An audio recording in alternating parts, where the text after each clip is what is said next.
ஆதி கைலாசத்திலே பகவான் பார்வதி இருவரும் சிறப்பாக வாழ்ந்து வருகிறார்கள். சரி. கிண்ணர், வெம்புருடர், கிரீட வித்யாதரர் அனைவரும் புடைசூழ கைலாசத்திலே கொலுவிருக்கின்றார் கரை கண்ட சிவபெருமான். 7-14 லோகமும் படைத்து எறும்புகடை யானை முதல் 84 லட்சம் சிவராஜிகளையும் படைத்து கல்லினுள் தேரி வரை கற்குழியில் குழந்தை வரை படைத்து விட்ட மனுக்களுக்கு படியிழக்க வேண்டுமென்று சிவபெருமான் திறந்தோறும் பூலோக மக்களுக்கு படியிழக்க வருகிறார். அன்று பகவான் பார்வதி இடத்திலே, பெண்ணே பார்வதி, என்னங்க நான் படைத்த மனுக்களுக்கு படியிழக்க போகிறேன், நான் வருவரைக்கு இந்த கைலாசத்திலே நீ இருப்பாயாக என்று பகவான் பார்வதி இடத்திலே சொல்லிவிட்டு பூலோக மக்களுக்கு எப்படி படியிழந்து வருகிறார்? எப்படி படியிழந்து விட்டு வருகின்றார்? நாளி நல்ல தீனை எடுத்து, நாளி நல்ல தீனை எடுத்து, நாளி நல்ல தீனை எடுத்து, தீனை எடுத்து, நாளி நல்ல தீனை எடுத்து, பகவான் நாடு எங்கும் படியிழந்தார், படியிழந்தார், அங்கே நாடு எங்கும் படியிழந்தார், படியிழந்தார், அங்கே நாடு எங்கும் படியிழந்தார், படியிழந்தார். உரிய நல்ல தீனை எடுத்து, உரிய நல்ல தீனை எடுத்து, உரிய நல்ல தீனை எடுத்து, பகவானும் உலகமெல்லாம் படியிழந்தார், படியிழந்தார், ஆமா சொல்லி, உலகமெல்லாம் படியிழந்தார், படியிழந்தார், அங்கே உலகமெல்லாம் படியிழந்தார் பரமசிவம், அங்கே உலகமெல்லாம் படியிழந்தார் பரமசிவம். பகவான் நாளை தினையெடுத்து நாடு எல்லாம் படியிழந்தார். ஆமா. உரிய தினையெடுத்து உலகமெல்லாம் படியிழந்து விட்டு படைத்த மனுக்களுக்கு பட்டினி இல்லாமலே படியிழந்து விட்டு வருகிறார். ஆஹா. இங்கு பார்வதி பார்த்தாள், என்ன பகவானும் தினம் தினம் பூலோகத்திலே சென்று மக்களுக்கு படியிழக்க போகிறேன்னு போறாரு. ஆமா. இவர் படியிழந்துட்டு தான் வர்றாரா, இல்ல பட்டியா போட்டு தான் வராரா, படைத்த ஜீவன்களை பட்டினியாகத்தான் வைத்துவிட்டு வருகிறாரா என்று தெரியவில்லை. ஆமா. இன்று நாம் பகவானை சோதிக்க வேண்டும் என்ற எண்ணம் கொண்ட பார்வதா தேவி விஸ்வபெருமாவை அழைத்து, சரி, காஞ்சிபுரம் கம்பு வெட்டி கட்டிச்சிமிழ் உண்டு பண்ணி திருக்காணி போட்டு விட்டு கொண்டு வாரும் என்று சொன்னாள். விஸ்வபிரமா காஞ்சிபுரம் கம்பு வெட்டி கட்டிச்சிமிழ் உண்டு பண்ணி திருக்காணி போட்டு விட்டு உமையோளிடத்திலே கொண்டு வந்து கொடுக்கிறார். சரி. பார்வதி பார்த்தாள், அந்த சின்ன சிமிழுக்குள்ள ஒரு சிற்றெரும்பை பிடித்து அடைத்து தன் கட்டியிருந்த சேலை தலைப்பிலே முந்தானிகளை முடிந்து எக்களுக்குள் சொருகிக் கொண்டு பகவான் படியிழக்க போன திசையை நோக்கி அமர்ந்திருக்கிறார். இன்றைக்குமே அப்படி அமர மாட்டார். பகவானோ பூலோகத்திலே படியிழந்து விட்டு கைலாசம் வந்தார். கட்டளைக்கு பார்வதியை பார்த்தார். பெண்ணே பார்வதி, என்ன இது ஒரு நாளும் இல்லாத திருநாளாக இருக்கிறாய்? அதானே கோலமாக இருக்கிறது. படியிழக்க போன திசையை நோக்கி பாதங்களை நீட்டி அமர்ந்திருக்க மாட்டாயே? அதானே தலைவரி கோலமாக இருக்க மாட்டாயே? என்னம்மா நடந்த விஷயம் என்று கேட்டார். சரி. உடனே பார்வதி, பகவானே, என்ன இன்று மக்களுக்கு பட்டினி இல்லாமல் படியிழந்து வந்திருக்கிறீர்களா? ஆமாம்மா. என்னிடத்திலே 2 ஜீவன்கள் பட்டினியாக இருக்கிறது என்று சொன்ன உடனே பகவான், பார்வதி, 2 ஜீவன்கள் பட்டினியாக இருக்கிறது என்கிறாயே, என்கிற ஜீவனை எங்கே பார்க்கலாம்? சிமிழுக்குள்ளே இருந்த உயிரை பார்க்கின்றாள் பார்வதி. சிமிழுக்குள் இருக்கக்கூடிய சிற்றெரும்பு திரையரசியை கவ்விக்கொண்டு சிமிழுக்குள்ளே சுற்றி சுற்றி வருவதை பார்த்தாள். பகவானுடைய பாதத்திலே வீழ்ந்து, பகவானே, தெரிந்தும் தெரியாமல் அறிந்தும் அறியாமல் அடியாள் இப்படிப்பட்ட குற்றத்தை செய்துவிட்டேன். அப்படியா பார்வதி? சிறியாள் செய்த குற்றத்தை மன்னிக்க வேண்டும் என்று பகவானுடைய பாதத்திலே வீழ்ந்தாள். சரி. உடனே பகவான், பெண்ணே பார்வதி, என்னங்க அறைக்குள்ளே இருந்தாலும்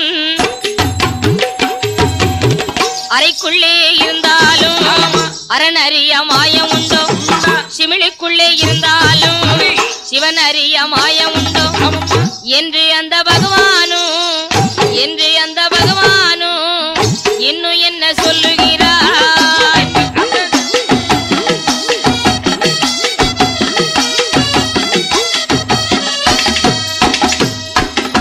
பார்வதி, அறைக்குள் இருந்தாலும் இந்த அரணுக்கு தெரியாத மாயமே கிடையாது, சிவனுக்குள் இருந்தாலும் சிவனுக்கு தெரியாத மாயமே கிடையாது என்று பகவான் சொல்லிவிட்டு அன்று இரவு தூங்கி விழிக்கின்றார்.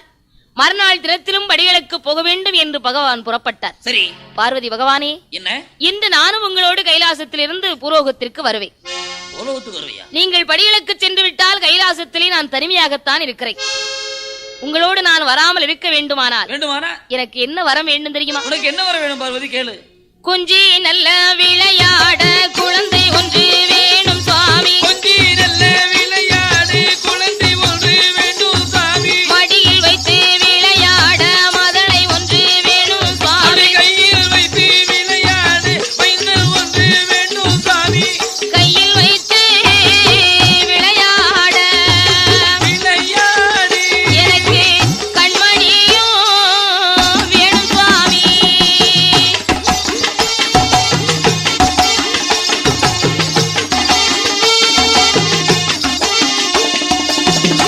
பகவானே, நான் இந்த கைலாசத்திலே இருக்க வேண்டுமானால் மடியில் வைத்து விளையாட மைந்தன் ஒன்று வேண்டும்.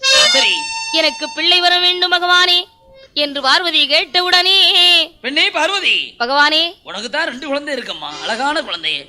மூத்த மகன் கணபதியோ தாயை போல் பெண் கேட்டு சந்திக்கு இருக்கிறான். ஆமா. இளைய மகன் வேலவன் வள்ளியை மனம் முடிந்து குரத்தனமா அலைகிறான். அப்புறம் எனக்கு 2 பிள்ளைகள் இருந்தும் பலனில்லை, இல்லாமலும் பலனில்லை. ஓஹோ. என் பக்கத்திலே இருந்து என்னோடு கொஞ்சம் விளையாடுவதற்கு குழந்தை வேண்டும். அப்படியா என்று பார்வதி கேட்டவுடனே பகவான், பார்வதி, என்ன உனக்கு இனிமேல் நான் குழந்தை வரம் கொடுத்தேனேயானால் அந்த குழந்தையால் சிறுமையைத்தான் இருக்குமே தவிர உனக்கு நன்மை இருக்காது, பெருமை இருக்காது பார்வதி. ஓஹோ. என்று சொன்னவுடனே பார்வதி, எப்படி இருந்தாலும் பரவாயில்லை, எனக்கு குழந்தை வரம் தான் வேண்டும் என்றாள். சரி பார்வதி, என்னங்க? கண்டிப்பா உனக்கு குழந்தை வரம் வேண்டுமா? கண்டிப்பா வேணும். கைலாசத்திலே மரகத தூணிலே 32வது தூணிலே தூண்டாத மணிவிளக்கு சுடர் விட்டு எரிகிறது. சரி, அந்த சுடர் விளக்கின் அருகிலே முந்து ஏஞ்சி தவம் செய்தால் குழந்தை வரம் கிடைக்கும் பார்வதி என்று பகவான் சொன்ன உடனே, பார்வதி கைலாசத்திலே 32வது தூணிலே தூண்டாத மணிவிளக்கின் சுடர் விளக்கின் அருகிலே வந்து எப்படி தவம் இருக்கிறாள்? எப்படி தவம் இருக்கின்றாள்? ஆற்றி நல்ல மண்ணெடுத்து அரணாரை போல் உருவம் செய்தாள். சேற்றி நல்ல மண்ணெடுத்து சிவனாரை போல் உருவம் செய்து 1000 அணைவகுந்து அடுக்கடுக்காய் லிங்கம் வைத்து புலித்தோலை தான் வீரித்து கோடியாள் தான் அமர்ந்தாள்.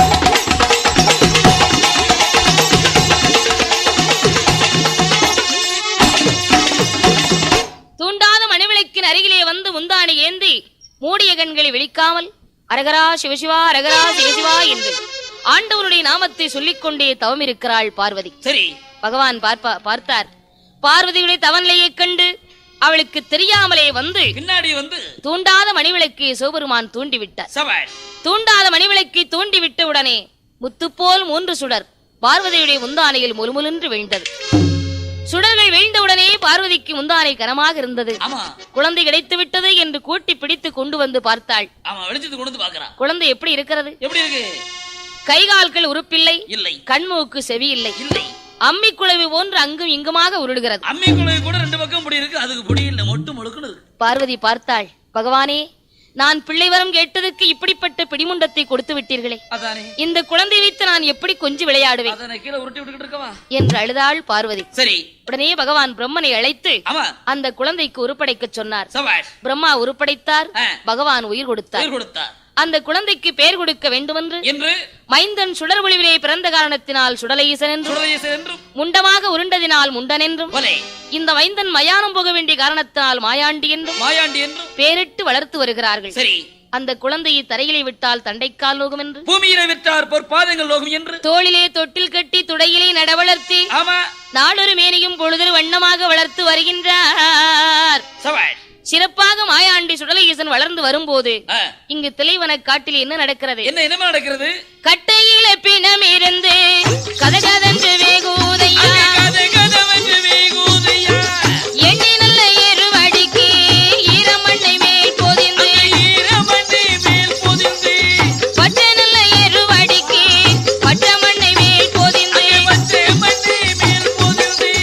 இல்லைவன காடறில காடறி அங்கு மாண்டவினா வேகுதையா வேகுதையா.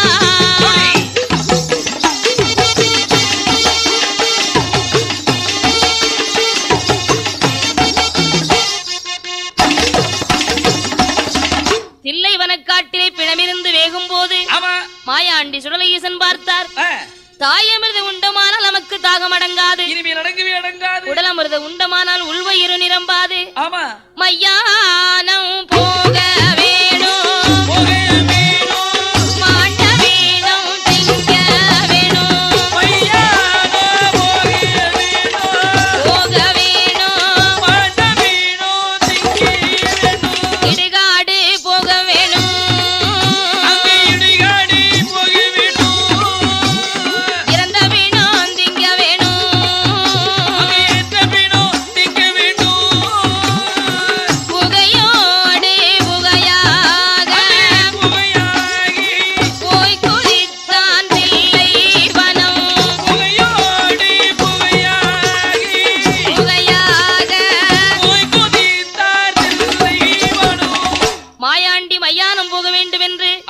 5 வயது குழந்தையான மாயாண்டி சுடலையீசன் புகையோடு புகையாக தில்லைவன காட்டிலே வந்து மாண்டவினத்தை எப்படி அருந்துகின்றார் எப்படி அருந்துகின்றார் மூட்டத்தையே பிரித்து விட்டார் முண்டன் அந்த மாயாண்டி கால் மாடு வேகும் முன்னே தலைமாட்டை பிடித்திழுத்தார் தலைமாடு வேகும் முன்னே கால் மாட்டை பிடித்திழுத்தார் கையதிலே சிலது பீடம் வாயதிலே பிரமதிடம் பேய்களுக்கு விந்தளித்தார் பேயாண்டி சுடலையீசன் வாய்கள் எல்லாம் ஊன்வடிய பிணத்தை வாரி வாரி திங்களுற்றார்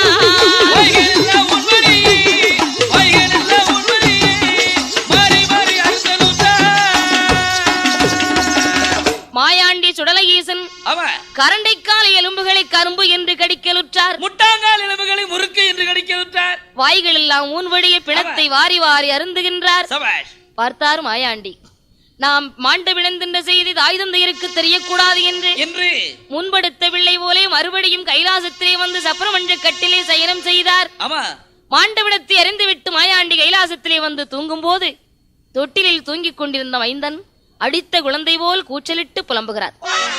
பார்வதி பார்த்தாள், குழந்தை கண்விழித்து விட்டான் என்று ஓடோடி வந்து அந்த குழந்தையை வாரி கையிலெடுத்து வலது கண்ண முத்தமிட்டாள். முத்தமிடும் போது பிள்ளையுடைய மேனி எல்லாம் என்ன அடிக்கின்றது? என்ன அடிக்கின்றது? பிள்ளை திரு மேனி எல்லாம் மேனி எல்லாம் பிணவாடை அடிக்க கண்டாள் அடிக்க கண்டாள். பிள்ளை திரு மேனி எல்லாம்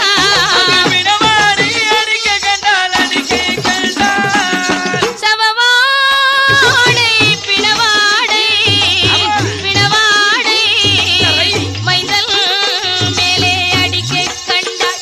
அந்த மைந்தல் மேலே அடிக்க கண்டாள்.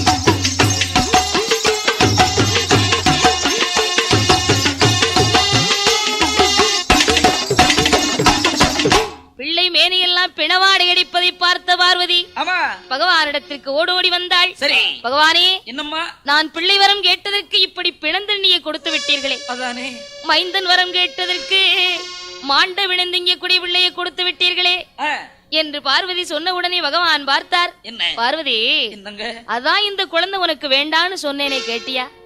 எப்படி எனக்கு குழந்தை வரம் வேணும்னு கேட்ட, குழந்தை வரம் கொடுத்தேன். இனிமேல் நான் என்ன செய்ய முடியும்? பகவானே, இன்னும் கொஞ்ச நாளைக்கு இந்த குழந்தை இங்க இருந்துச்சுன்னா கைலாசத்திலே பிணத்தை கலந்துடுவான், மாமிசத்தை கலந்துடுவான். அவனுக்கு ஆகாரம் கிடைக்கலன்னு நம்மள கூட பிடிச்சு சாப்பிட்டுருவான்.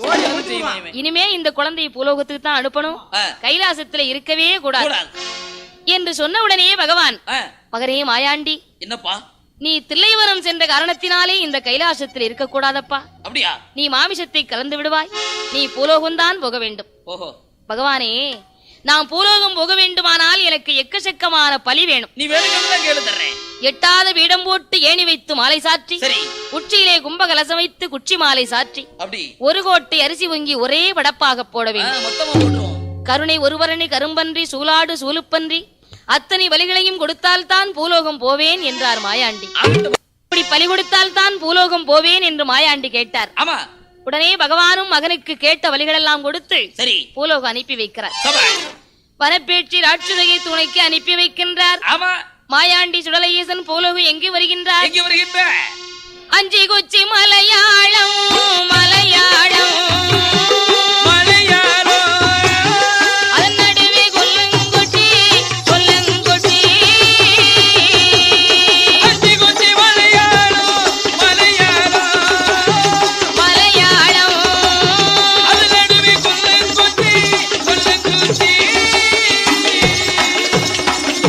மலையாளம் தன்னாதிலே மங்கை பகவதி கோட்டைக்கேதான்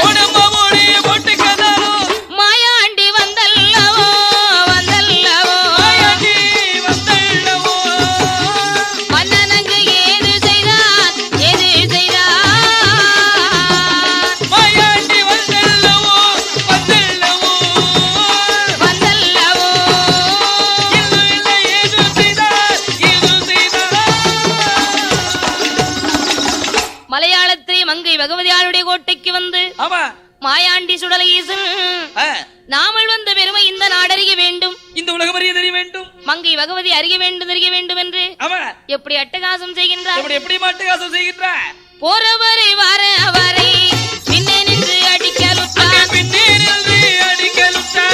வரவரை போறவரை வங்கி கொண்டு குத்தலுற்றார், சூலுக்கார பெண்களையும் சூதடியாய் அடிக்கலுற்றார், கோட்டைகளை சாய்ப்பதுவும் கொடிமரத்தை சாய்ப்பதுவும் மாட்டெலும்பு செங்கல் துண்டு செங்கல் துண்டு மாயாண்டி மாறி மாறி எடுத்தெறிந்தான் மாட்டெலும்பு செங்கல் துண்டு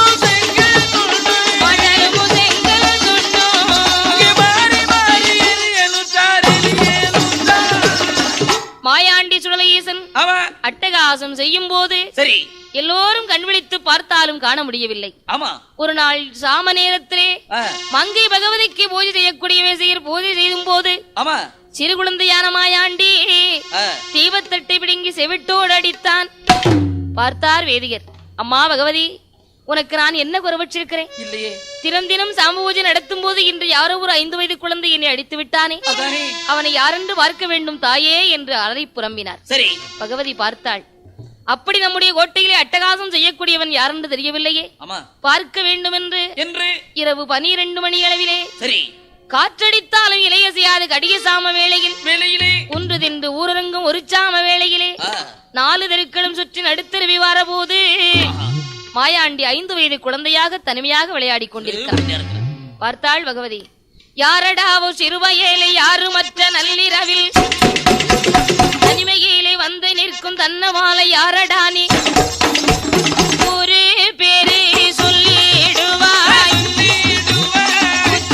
ஒரு பாலகனே சொல்லிடுவாய். யாரடா சிறுவையிலே யாருமற்ற நள்ளிரவில் தனிமையாக வந்து நிற்கிறாயே, உன் ஊர் என்ன பேரென்ன என்று பகவதி விசாரித்தாள். சரி, உடனே மாயாண்டி, அம்மா பகவதி, நான் யாருன்னு கேக்குறியா? நான் யாரு தெரியுமா? யாரு? பிறந்ததுதான் கைலாசம், நான் பிறந்ததுதான் கைலாசம், வளர்ந்ததுதான் தில்லைவானம், பெற்றாளே பார்வதியா, பேர் கொடுத்தார் வரமசிவம், என் பேரு மாயாண்டி, வளர்த்தாளே வனப்பேட்டி, வளர்ப்போருக்கு பிள்ளையாக வந்தேன் அம்மா உண்டனிடம்.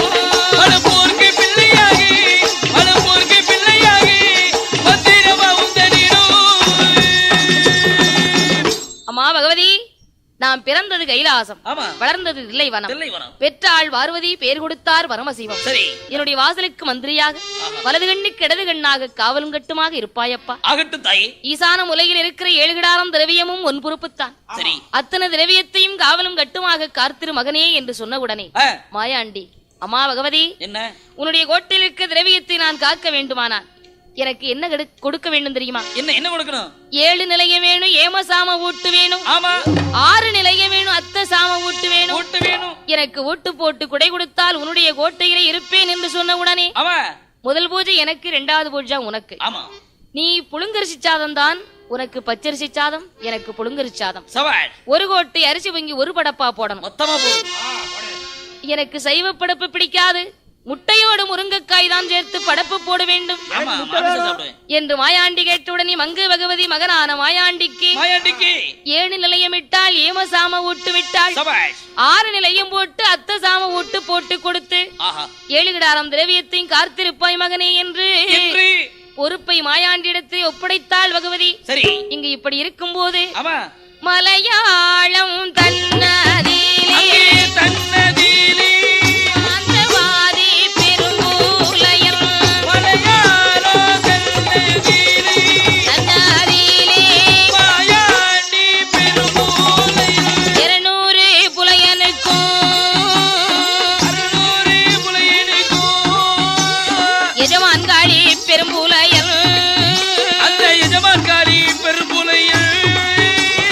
அம்மி தட்டி பறக்க செய்வான்.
மையோடு சிமிழோடு மாந்திரீக தொழிலோடு வாழ்ந்து வருகின்றான். சரி, அப்படிப்பட்ட பெரும்புலையனுக்கு குழந்தை இல்லாது இருக்கின்ற பொழுது ரொம்ப நாட்களா குழந்தையே இல்லாம மையோடு சிமிழோடு மாந்திரீக தொழிலோடு வாழ்ந்து வரக்கூடிய அந்த மாகாளி புலையனுக்கு குழந்தை பேர் இல்லாமல் புலக்குடியாள் கதறி அழுதாள். அந்த காலத்துல அது பெரிய குறையா இருந்திருக்கு. ஒரு நாள் பெரும்புலையன் கவலையோடு படுத்திருந்தான். அந்த காலத்துல குழந்தைக்கு ரொம்ப தட்டுப்பாடு, இப்ப குடும்ப கட்டுப்பாடு. அங்கே ஆலமரத்தின் அடியிலே கவலையோடு படுத்திருக்கும் போது எங்கிருந்தோ ஔவையார் விரதம் இருந்த மாவுருண்டையை களவு செய்து கொண்டு வந்த காக்கை சரி பெரும்புலையின் மேலே போடுகிறது. அந்த மாவுருண்டையை கொண்டு வந்து மனைவி புலக்குடி இடத்திலே கொடுக்கிறான். மாவை அருந்திய காரணத்தால் அந்த புலக்குடியால் அன்று முதல் குளிமறந்து அருங்கிளியால் கர்ப்பமுற்று இருக்கின்றார். ஆண்டவனுடைய அருளால் 2 திங்களாக அங்கும் நோகச் சுமந்தார். இறைவனுடைய அருளாலே என்ன குழந்தையை பெற்றெடுக்கின்றாள்? அழகான பெண் குழந்தையை பெற்றெடுத்தாள். அந்த குழந்தையை நாளொரு வேணியும் பொழுதொரு வண்ணமாக அருமை வெறுமையாக வளர்த்து வருகிறார். வளர்த்து வரக்கூடிய அந்த குழந்தைக்கு பேர் கொடுக்க வேண்டுமென்று அந்த குழந்தை மாவிலே பிறந்த காரணத்தாலும் பெரும்புலையனுக்கு குலதெய்வம் இசைக்கியம்மன் இரண்டையும் சேர்த்து மாவுசைக்கி என்று பெயரிட்டு அழகாக வளர்த்து வருகிறார்கள். அந்த மாவுசைக்கு எப்படி வளர்ந்து வருகிறார்? மாவுசைக்கு ஒரு வயது 2 வயது 3 வயதாச்சு 4வது வயதனை நடந்து ஓடி விளையாடி 5 நல்ல வயதாரிலே வயதரிலே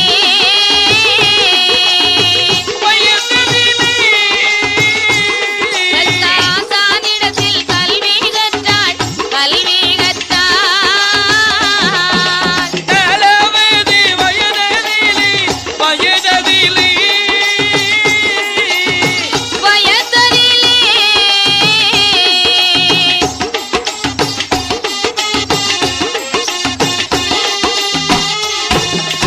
பண்ணுடனே நற்பரதம் பாவனைகள் தான் படித்தாள்.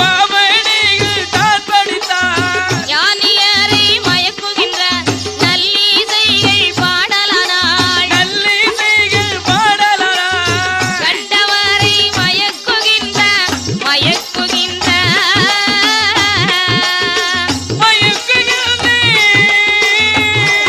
அவள் கண்ணி நல்ல பருவம் மாறாள்.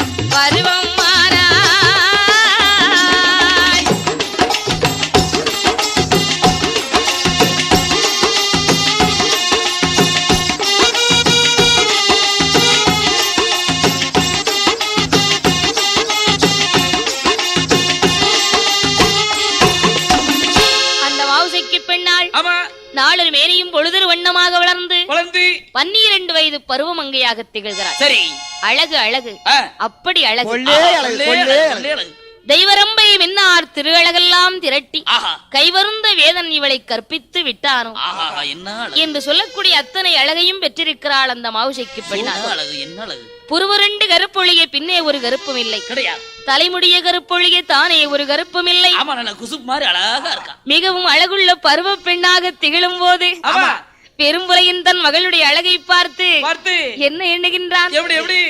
தன்னழகு போதாது தங்க நகையால் அலங்காரம் செய்ய வேண்டும், மகளுக்கு அழகு போதாது அழகாக நகை போட்டு அலங்கரிக்க வேண்டும் எண்ணம் கொண்ட பெரும்புலையன் மனசுல நினைக்கும் போது அவன் கையில எந்த பொருளுமே கிடையாது. பணம் இருந்தால் தானே மகளை அலங்கரித்து பார்க்க முடியும். எங்காவது திரவியங்கள் இருக்கிறதா என்று அஞ்சன மை போட்டு ஆராய்ந்து பார்க்க வேண்டும் என்று சிறு சுளவி எடுத்தான். சிதம்பர சக்கரத்தை வரிந்தான். அஞ்சன மை போட்டு ஆராய்ந்து பார்க்கிறான். அஞ்சன மை போட்டு ஆராய்ந்து பார்க்கும் போது மாயாண்டி சுடரேசனுடைய காவல் இருக்கின்ற 7 கிடாரம் திரவியத்தையும் பார்த்தான். ஆஹா, வாய்த்தா போலே வாய்த்தேருக்கு வான்கரும்பு பூஞ்சோலை வாய்த்திருக்கு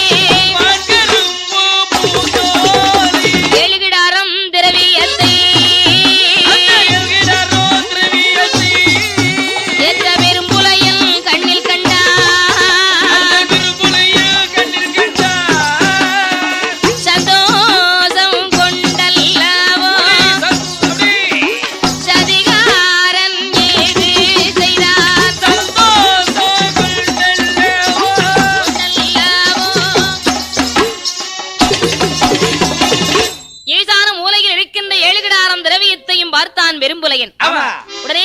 பூதங்கள் எல்லாம் அனுப்பி அந்த திரவியத்தை களவு செய்து வரும்படி அனுப்பி வைக்கிறார்.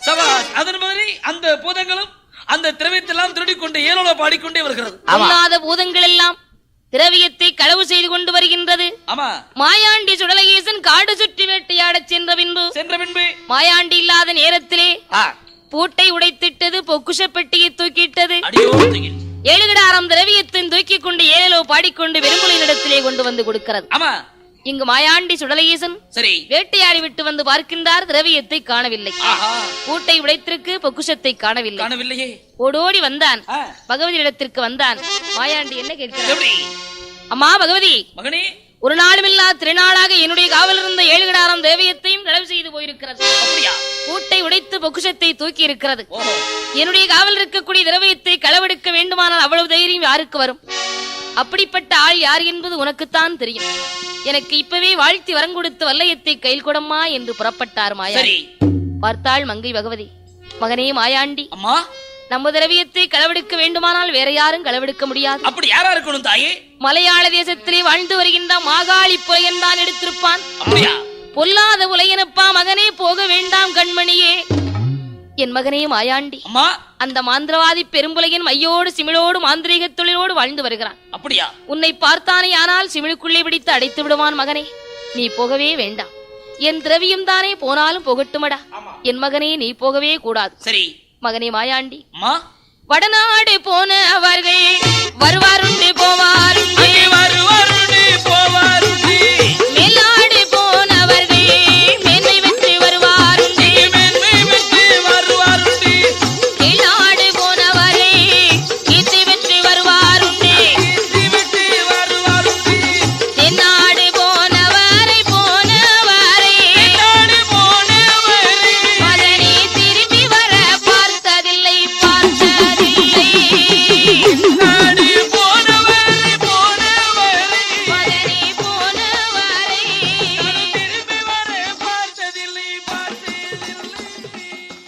மகனே மாயாண்டி, அம்மா, தென்னாடு போனவரை இதுவரை நான் திரும்பி வர பார்த்ததே இல்லையப்பா. அப்படியா? அந்த பொல்லாத உலகின் உன்னை பார்த்தால் விடமாட்டான். திரவியம் போனாலும் பரவாயில்லை, நீ போகக்கூடாது என்றாள் பகவதி. சரி. உடனே பார்த்தான் மாயாண்டி. அம்மா, அவன் எப்படிப்பட்ட உலகனாக இருந்தாலும் எனக்கு கவலை இல்லை, எனக்கு வாழ்த்தி வரங்கொடு. மகனே மாயாண்டி, சமுத்திரத்திலே வாளை நிறுத்தி சக்கரம் போல் ஆடுவான், அம்மி தட்டி வளர்க்க செய்வான் 500 காதவழி, வானத்தையே வில்லாக வளைப்பான், மணலை கயர்திரிப்பான். அப்படிப்பட்ட உலகினிடத்திற்கு நீ போகக்கூடாது என்று சொல்லியும் கேளாமல் மாயாண்டி கண்டிப்பாக களவெடுத்த கல்வரை கருவறுத்தே வருவேன் என்று அந்த பெரும்புலைய மந்திரத்தை நான் பார்த்து வருகின்றேன். எண்ணி 8 நாளைக்குள்ளே பெரும்புலையின் மந்திரமும் பேயாண்டி தந்திரமும் மாந்திரவாதி மந்திரமும் மாயாண்டி தந்திரத்தையும் எண்ணி 8 நாளைக்குள்ளே பார்த்திரம்மா என்று சரி வாழ்த்தி வரம் கொடுத்தாள். வல்லையத்தை கையில் கொடுத்தாள். போற்றி வரம் கொடுத்து பொன்பிலம்பை கையில் கொடுத்து மாயாண்டி அனுப்பி வைக்கிறாள் மங்கை பகவதி. சரி. மாயாண்டி சுடலஈசன் பார்த்தார். நமக்கு பொருத்தமான வடிவத்தோடு போக வேண்டும் என்று பாம்பாட்டி சித்தனை போல் வடிவம் எடுத்தார். மலையாள தேசத்திலே மாந்திரவாதி பெரும்புலையின் அரண்மனை பக்க தெருவிலே வந்து எப்படி பாம்பாட்டு விளையாட்டு காட்டுகின்றார். எப்படி பாம்பாட்டுறார்? 4 தெருவதிலும் 4 கம்பம், 4 தெருவதிலும் 4 கம்பம், நடுத்தருவதிலே பொன்னு கம்பம், பொன்னு கம்பம் அதிலே பூவை சூடி பூவாலநாதரை போல் ஆடு பாம்பே, நீ ஆடு பாம்பே, விளையாடு பாம்பே.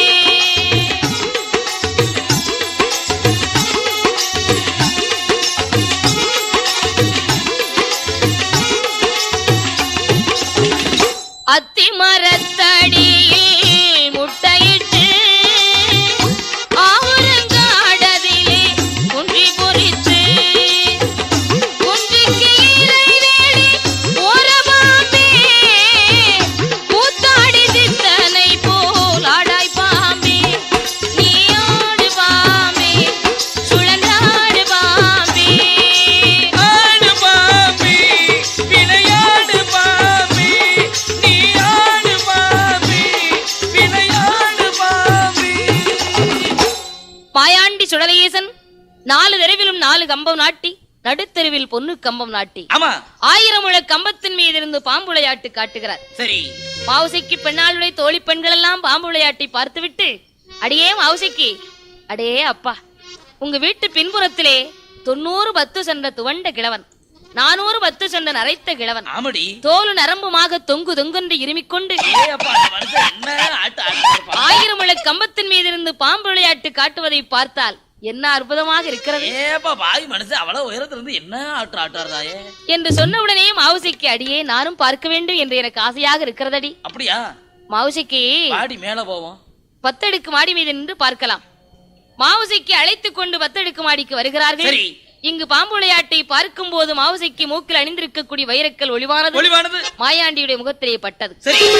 பார்த்தார் மாயாண்டி, ஆகா, திரவியத்தை களவு செய்த கல்வனை கண்டுவிட்டேன், இவள்தான் புலையன் மகள் மாவுசைக்கியா? உடனே 1000 முழ கம்பத்து விட்டு கீழே இறங்கினார்.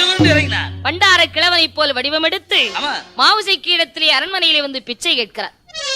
மாவுசைக்கு முன்வாசலுக்கு வந்தா பின்வாசலுக்கு வர்றார், பின்வாசலுக்கு வந்தா முன்வாசலுக்கு வர்றார். முன்னும் பின்னுமாக மாவுசைக்கு பெண்ணை அலைய வைத்து பார்த்தார் மாயாண்டி.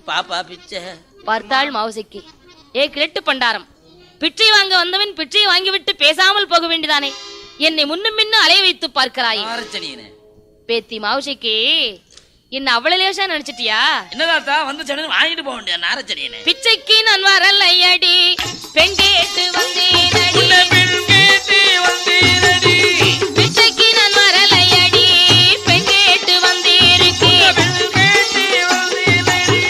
அண்ணன் வாங்க வரல ஏடி, வரல ஐயாடி, உனக்கு ஆளனாக வந்தேனடி, வந்தேனடி.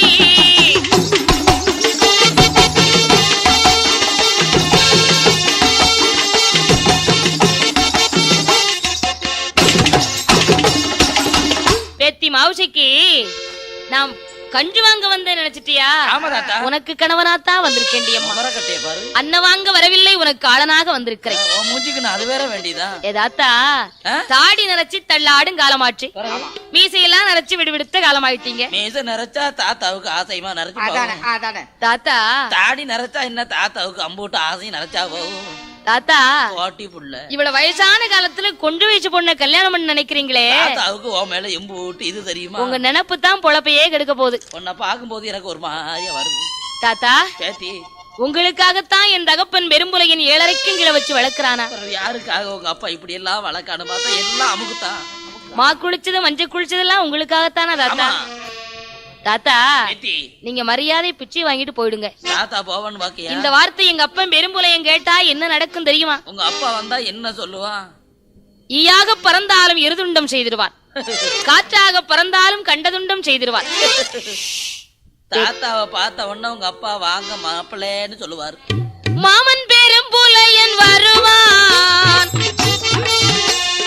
என் மாமன் பெரும்புலையன் வருவான், இப்போ வருவான், அவன் மகளை மனம் முடித்து தருவான், அவன் மகளை மனம் முடித்து தருவான்.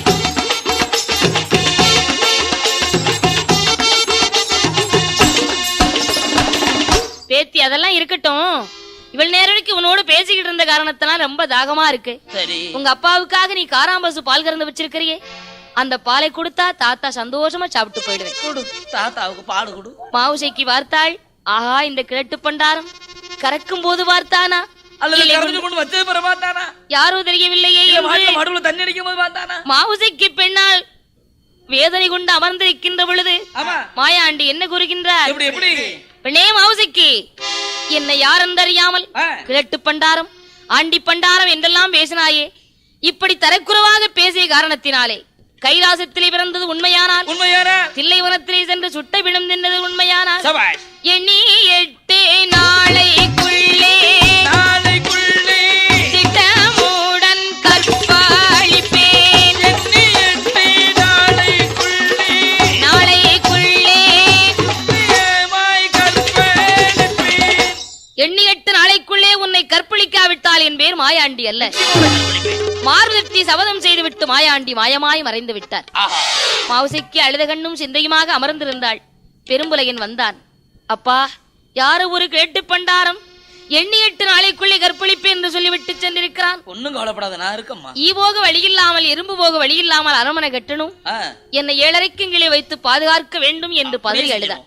உடனே மகளுடைய வார்த்தைப்படி ஈ போக வழியில்லாமல் எறும்பு போக வழியில்லாமல் கண்ணாடி அறையாக கட்டுகிறார். 7:30 கீழே தன் மகளை பாதுகாப்பாக வைத்திருக்கிறார். 7 நாட்களாக விடிய விடிய கண் விழித்து காத்திருந்தாள். 8வது நாளையிலே மாயாண்டி சுடலையீசன் எறும்பு ரூபம் கொண்டு 7:30 கீழே வந்து மவுசைக்கு பின்னாலே கற்பழித்து விட்டு சென்று விட்டார். தெற்கே தலையை வடக்கே காலுமாக படுத்திருந்தவளை வடக்கே தலையும் தெற்கே காலுமாக படுக்க வைத்து விட்டு மாயாண்டி நினைத்த காரியத்தை நிறைவு செய்து விட்டு சென்று விட்டார். விடிந்து 8 மணி அளவு தூங்குகிறாள் மவுசைக்கு. புலக்குடியாளோ வந்து தன் மகளை பார்த்தாள். மகளே மவுசைக்கு, தங்கமான மேனையெல்லாம் தலைக்குறவாக இருக்கிறதே, என்ன நடந்தது மகளே என்று மவுசைக்கு பெண்ணை பார்த்து கேட்டவுடனே மவுசைக்கு எப்படி புலம்புகின்றாள்? எந்தகப்பா பெரும்புலையா, என்ன மோசம் வந்ததடா, எந்தகப்பா பெரும்புலையா, என்ன மோசம் வந்ததடா, சண்டாள பண்டாரம் சொன்ன வார்த்தை பலித்திட்டதே, சண்டாள பண்டாரம் சொன்ன வார்த்தை பலித்திட்டதே.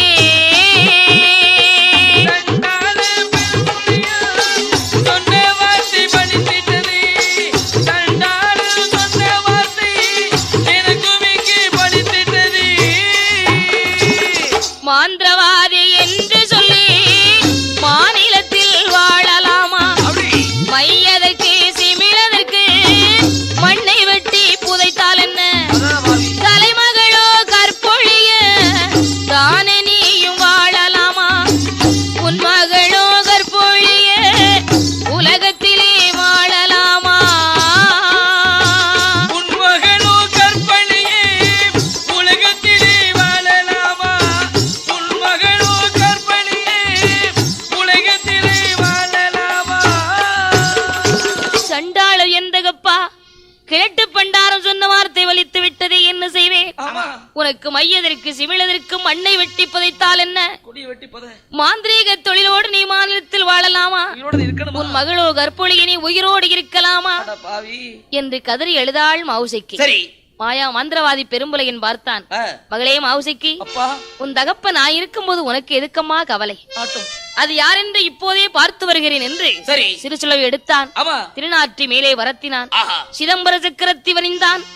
அஞ்சன மை போட்டு ஆராய்ந்து பார்க்கும் போது மாயாண்டி காற்றும் இல்லை கருப்பும் இல்லை காலனாக தோணுகின்றார், ஏயமில்லை எறும்புமில்லை யமனாக தோணுகின்றார். இப்படி இருக்கும் போது மவுசைக்கு அன்று முதல் குளிமறந்து 9 மாத கர்ப்பிணியாக இருக்கிறார். இப்படி இருக்கக்கூடிய நேரத்திலே ஈத்தமிழா வட்டிடத்தில் 7 வீட்டு மலையரசர் 8 வீட்டு மலைப்படியர் காக்காட்சி மலையிலே கண்ணாடி சோலையிலே பயிர்கள் வைத்திருக்கிறார்கள். மாயாண்டி சுடலையீசன் காடு சுற்றி வேட்டையாடி வரும்போது பார்த்தார், நமக்கு இதான் நல்ல பொருத்தமான இடம், இந்த பயிற்சி நாம் அளித்தோமே ஆனால் பெரும்புலையினிடத்திலே மகளை பழிவாங்கலாம் என்று எண்ணம் கொண்ட மாந்திர மாயாண்டி பச்சவாழ பூச்சியாக பயிற்சியெல்லாம் இருக்கின்றார். குண்டுவாழ பூச்சி போல பயிரை குறுத்து வெட்டாக வெட்டுகின்றார். மதையானை ரூபம் கொண்டு வாழைகளை சாய்ப்பதும் வான்கரும்பை ஒடிப்பதும் செய்யாத அட்டகாசங்கள் செய்து கொண்டிருக்கின்றார் மாயாண்டி. பழியமார்கள் எல்லாம் ஈவிலக்கு பெரும்புலையினை அழைக்க வந்தார். பெரும்புலையன், அப்பா பழியமார்களே, என்னன்னா காக்காட்சி மலையிலே கண்ணாடி சோலையிலே இறங்குமலை வெள்ளத்திலே வைத்திருக்கக்கூடிய பயிர்களுக்கு நான் ஈவிலக்க வர வேண்டுமானால் எக்கச்சக்கமான சாமான்கள் எல்லாம் வாங்கி வைத்திருங்கள். நீங்க என்னென்ன கேட்டாலும் அத்தனை வாங்கி வைக்கும், அத்தனை சாமான்களை வாங்கி வைத்து எதிர்பார்த்திருங்கள், நாளை நான் ஈவிலக்க வருகிறேன் என்று பெரும்புலையன் சொல்லி அனுப்புகிறார். பழியமார்களும் சாமான்கள் வாங்கி வைத்து மலங்காவில் மாந்திரவாதி பெரும்புலையனுக்காக எதிர்பார்த்துக் கொண்டிருக்கிறார். இங்கு பெரும்புலையன் மலங்காவுக்கு ஈவிலக்கு புறப்படும் போது பெரும்புலையன் மனைவி புலக்குடியோ, சுவாமி நீங்கள் இன்னைக்கு போகவே கூடாது, நேற்று நான் பொல்லாத கனவு கண்டேன், நமது மகளின் நரபலி கொடுக்க கண்டேன், வெளிநாட்டை வேங்க திங்க கண்டேன், சண்டாள தேவாதி உங்களை செவிட்டோடு அடிக்க கண்டேன், நீங்கள் போக கூடாது என்று புலக்குடியால் அழுது புலம்பிய உடனே பெரும்புலையன், பெண்ணே புலக்குடி, நீ எத்தனை சொன்னாலும் கண்டிப்பாக நான் இன்றைக்கு ஈவிலக்க போய்த்தான் ஆக வேண்டும் என்று தண்டியில் அலங்கரித்தான். வருகின்றான் மலங்காவுக்கு. மலங்காவுக்கு வந்து பெரும்புலையன் எப்படி ஈவிலக்கின்றான், ஆமை நல்ல பலகை போட்டு அட்டகும்பம் 8 வைத்து அதற்கு தேங்காய் 10 வைத்து கண்ணி எளியாத பிள்ளை நூற்ற கதிநூலைகளை சுற்றி சிறுசுளவிலே திருநாற்றி வரிந்து சிதம்பர சக்கரைத்து வரிந்து அஞ்சனமை போட்டு பார்க்கும் போது மாயாண்டி ஆனை போலே அதருகின்றார் அங்கும் இங்கும் ஓடுகின்றார் பூனை போலே பதுங்கலுற்றார் புலிப்பாய்ச்சல் பாயலுற்றார் பூனை போலே பதுங்குகின்றார் புலிப்பாய்ச்சல் பாயுகின்றார் சிறுசுளவை தான் பிடுங்கி செவிட்டோடு அடிக்கலுற்றார் சிறுசுளவை தான் பிடுங்கி அங்கே தான் பிடுங்கி செவிட்டோடு அடிக்கலுற்றார். மாயாண்டி சுடலையசன் சிறுசுளவை பிடுங்கி செவிட்டோடு அடித்தான். அடே விரும்புலையா, யாரென்று தெரியாமல் நான் இருக்கக்கூடிய இடத்திற்கு நீ விளக்க வந்திருக்கிறார் என்று சிறுசுளவை பிடுங்கி செவிட்டோடு மாயாண்டி அடித்த உடனே அடிவட்ட வேதனை தாங்காமல் பெரும்புலையின் அலறியை தரையிலே சாய்ந்தார். பழியமார்கள் எல்லாம் வந்து பெரும்புலையினை கைப்பிடியாக பிடித்து அமர வைத்தார்கள். பெரும்புலையன், அட சண்டாள தேவாதையே, உனக்கு என்ன வேண்டும் என்பதை வாங்கிக் கொண்டு அண்ணனும் தம்பியுமாக சந்தோஷமாக இருக்கலாமே, உனக்கு என்ன வேண்டும் என்று கேட்டார். சரி, டே விரும்புலையா, என்ன தேவாதை, நான் கேட்டதெல்லாம் கொடுத்துடுவாயா? வேணுங்கிறத கேளுதாரே. இந்த அடர்ந்தவன காட்டுக்குள்ளே சரி, எனக்கு ஊட்டு போட்டு கொடை கொடுத்தால் நீ சொன்ன கட்டளைக்கு நான் கட்டுப்படுவேன். நீ கேட்கிற மாதிரி நான் ஊட்டு போட்டு கொடுக்க, நான் சொல்றது நீ கேளு. கருணை ஒருவரணி கரும்பன்றி ஒருவரணு, சூலாடு சூலுப்பன்றி பாலாடு பாலுப்பன்றி கருங்கிடாய் செங்கிடாய் துள்ளு மரிது வளங்குட்டி அத்தனையும் மாயாண்டிக்கு மாந்திரவாதி பெரும்புலையின் பலி கொடுத்தான். அத்தனை பலியும் ஏற்ற மாயாண்டி பெரும்புலையினை பார்த்து என்ன கூறுகின்றார்? அடே விரும்புலையா, என்ன தேவாதை, இந்த பலிகள் எல்லாம் எனக்கு ஏற்காதடா. உனக்கு என்ன வேணும்? நரபலி கொடுத்தால் தான் உடைய சிமிழுக்குள் 3.25 நாளிகைக்கு அடைபடுவேன். தேவாதையே, நரபலியா? 3.25 நாளிகை கழித்து விட்டால் உன்னையே நான் மோசம் செய்வேனடா. நரபலியும் சாதாரணப்பட்ட பலி இல்ல. ஒருவனுக்கு ஒரே மகளாக இருக்க வேண்டும், தலைப்பிள்ளையாக இருக்க வேண்டும், தலைப்பிள்ளை சூலியாக இருக்க வேண்டும். அது 9 மாச கர்ப்பிணியா இருக்கணும். 5 மாசம் 6 மாசம் இருக்க கூடாது, 9 மாத கர்ப்பிணியாக இருக்க வேண்டும். 9 மாத கர்ப்பிணியை ஊட்டு போட்டு குடை கொடுத்தால் 3.25 நாளிகைக்குள் சிமிழுக்குள் அடைபடுவேன் என்று சொன்ன உடனே மாந்திரவாதி பார்த்தான். சண்டாள தேவாதையே, சாதாரணப்பட்ட பலினை எவன் தலையிலாவது கையை வச்சு இழுத்துட்டு வந்துருவானே, 9 மாத கற்பிணிக்கிறாய், எங்க போய் தேடுவேன்? தலைப்பிள்ளையா இருக்கணும், தலைப்பிள்ளை சூலியா இருக்கணும் கேட்கிறையே, எங்க போய் தேடுவேன் என்று புலம்பும் போது, என்னடா உனக்கு யோசனை? உன்மகள் இருக்கின்றாளே, அவளை கொண்டு கூட்டு போட்டு போறா. அட சண்டாள தேவாதையை, என் மகளின் எங்கே வைத்து பார்த்தாய்? பிச்சைக்கு நான் வந்தேனடா, பெண்மகளை கண்டேனடா, பெண்மகளை கண்டேனடா, பிச்சைக்கு நான் வந்தேனடா, பெண்மகளை கண்டேனடா, பெண்மகளை கண்டேனடா, கண்டி வாங்க வந்தேனடா, வந்தேனடா, உன் கண்மணியை கண்டேனடா, கண்டேனடா, கண்டி வாங்க வந்தேனடா, கண்மணியை பார்த்தேனடா, பார்த்தேனடா. சீக்கிரம் உன் மகளை அழைத்து வந்து எனக்கு ஓட்டு பறிகொடடா. சொன்ன உடனே பார்த்தான், மகள் வரிதல்ல வந்திரம்தான் பெரிது, தலைமகள் வரிதல்ல தந்திரம்தான் பெரிது என்று தன்னுடைய அரண்மனைக்கு வந்து மகள் மாவுசைக்கியை பார்த்து, மகளே மாவுசைக்கி, நம்ம குலதெய்வத்திற்கு ஓட்டு போட்டு குடை கொடுக்கிறேன், சரிப்பா, நீ மலங்காவில வந்து மாவு பூஜை வார்த்தையினா அழகான மகனை பெத்தெடுப்ப. காவு பூஜை எப்படி வர முடியும்? நீ கண்மணியை பெத்தெடுப்பாய் மகளே. நான் ஈரோடுல இருக்கனே, வர முடியுமாப்பா? உனக்காகவே 7 அடுக்கு பரன் கட்டி வச்சிருக்கிறம்மா. சரி என்று அழைத்தான் பெரும்புலையன். மாவுசைக்கு காவு பூசையும் பார்க்க வேண்டாம், கண்மணியும் பிறக்க வேண்டாம், வரமாட்டேன் என்று மறுத்தாள். உடனே பெரும்புலையன், மகளே, நீ காவு பூசைதான் பார்க்க வராட்டாலும் அந்த தெய்வத்தினுடைய விபூதியாவது நெற்றியில் வைத்துக் கொள்ளம்மா என்று மையெடுத்து அணிந்தான். மகள் மதிமயங்கினாள். இதோ வருகிறேன் என்று புறப்பட்டாள். வாழைத்தடி தண்டியில் அலங்கரித்து மகளை கொண்டு வந்தான். மகளை மாவுசைக்கு, நீ கீழே இருந்து பார்த்தா இந்த இதெல்லாம் தெரியாதம்மா, மேல இருந்து பாரு, உனக்காகவே பரன் கட்டி வச்சிருக்க, பரன் மீது இருந்து பாரம்மா என்று மகளை பரன் மீது அமர வைத்து விட்டு பெரும்புல என் மகள் கைகால்களை கட்டுவதற்காக கத்தாழை நார்களிக்க வந்தான். கத்தாழை நார்களித்து வந்ததை பார்த்தவுடனே மாவுசைக்கு எப்படி புலம்புகிறான்? எந்தகப்பா சண்டாளா, என்ன மோசம் செய்ய போறாய்? எந்தகப்பா சண்டாளா, என்ன மோசம் செய்ய போறாய்? எந்த ஒரு தேவாதைக்கும் என்னை பலி கொடுக்க போறாய்? எந்த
எனக்கு மகிமை கிடைத்திருக்குமே. அட பாவி, எந்தாயோ சண்டாளி கருவாக சனிக்கும் போது கருமருந்தை தின்றாள் இல்லை. கருவாக சனிக்கும் போது கருமருந்தை தின்றாள் இல்லை. உருவாக சனிக்கும் போது உருமருந்தை தின்றாள் இல்லை. உருவாக சனிக்கும் போது உருமருந்தை தின்றாள் இல்லை.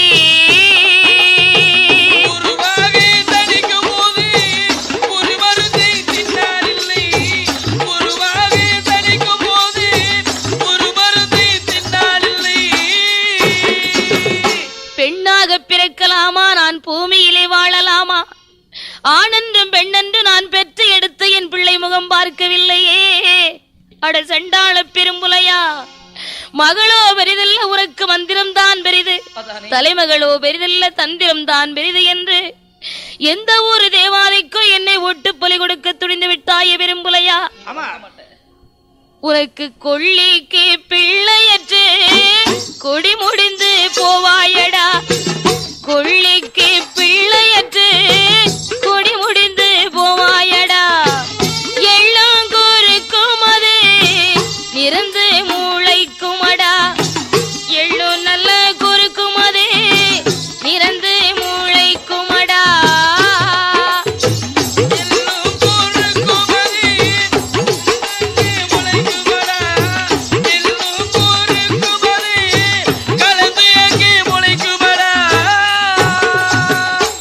கோட்டையிலே எள்ளுங்குருக்கு நிறந்து முளைக்கும், கொள்ளிக்கு பிள்ளையற்று கொடி முடிந்து போவாயடா என்று கதறி எழும்போது பெரும்புலையன் மகள் என்று கூட பார்க்காமல் கத்தாளினாரால் கைகால்களை கட்டும் போது, நேரம் தவறுகிறது நெஞ்சுகேறி பலிகொடு, வேலை தவறுகிறது உன் மகளை வெட்டி முறித்து பலிகொடு என்று சொன்ன உடனே மாந்திரவாதி பெரும்புலையன் என்ன எண்ணுகின்றான்? பாளையர் வாளை கையில் எடுக்கும் போது, எந்த கப்பா பெரும்புலையா, பாளை அருவாளை பார்க்கும் போது பதறுதடா அங்கமெல்லாம். அருவாளை பார்க்கும் போது எனக்கு அதிருதடா மேனி எல்லாம். இந்த சண்டாள தெய்வத்திற்கு என்னை ஒட்டு பலி கொடுக்க துணிந்து விட்டாயே பெரும்புலையா, நான் என்ன பாவம் செய்தேன் என்று புலக்குடியாள் பெற்ற மகளான மாவுசைக்கு அழும்போது மாயாண்டி சுடலேசன் என்ன கூறுகின்றார்? அடே பெரும்புலையா, என்னடா நல்ல நேரத்தில் அழுக சத்தம்? சீக்கிரம் உன் மகளை எனக்கு வெட்டி முறித்து பலிகொடு. உன் மகளை பலி கொடுக்காவிட்டால் உன்னையும் சேர்த்து பலி வாங்கிடுவேன் என்று மாயாண்டி சத்தமிட்ட உடனே மகளை கைகால்களை கட்டினான். தலைவாளை இலைவரித்து மாயாண்டி அமர வைத்து பாளையருவாளால் தன் மகளை நெஞ்சுகேறி ஈரக்குலத அமரக்காய் எடுத்து வைத்தார் மாயாண்டிக்கு. மாவோடு கொடியோடு எடுத்து வைத்தார். மாவோடு கொடியோடு மரளையாரை எடுத்து வைத்தார்.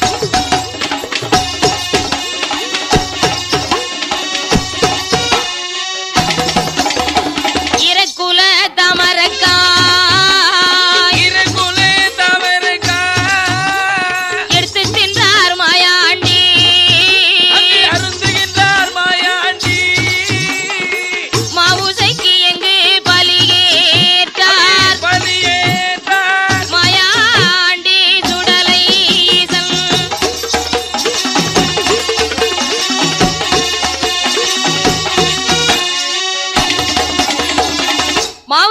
பலியேற்ற மாயாண்டி 3.25 ஆளிகைக்கு சிமிழுக்குள் அடைபட்டார்.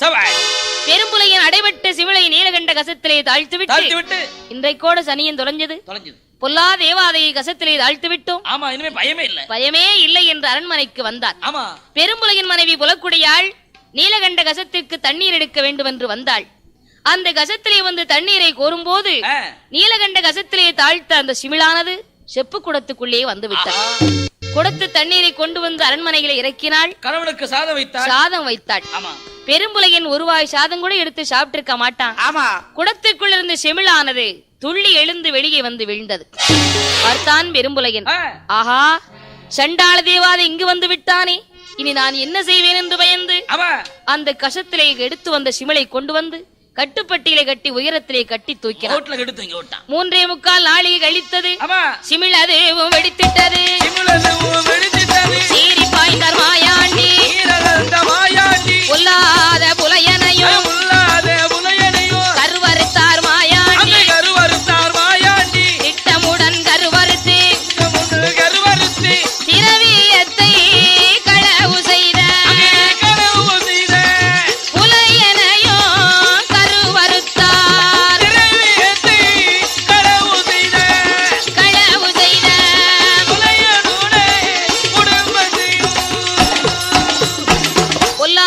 தங்களுடைய குடும்பத்தை கருவறுத்த மாயாண்டி அங்கிருந்து புறப்பட்டு பூலோகம் போக வேண்டும் என்று எங்கே வருகின்றார் குபுகுவந்தார் விழும் குற்றாலத்திலே தீர்த்தமாடி அங்கிருந்து அடிபணிந்து சேர்வை செய்து பொன்காசு விளையும் தென்காசி விலக்கு விட்டு திருநெல்லை அம்பலம் கடந்து செம்மப்புதூர் நன்னகரில் சிறப்புடனே வந்தமர்ந்து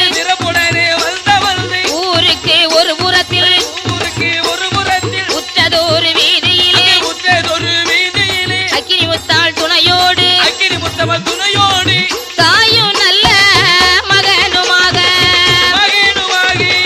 காணமர்ந்தார் மாயாண்டி மகனுமாக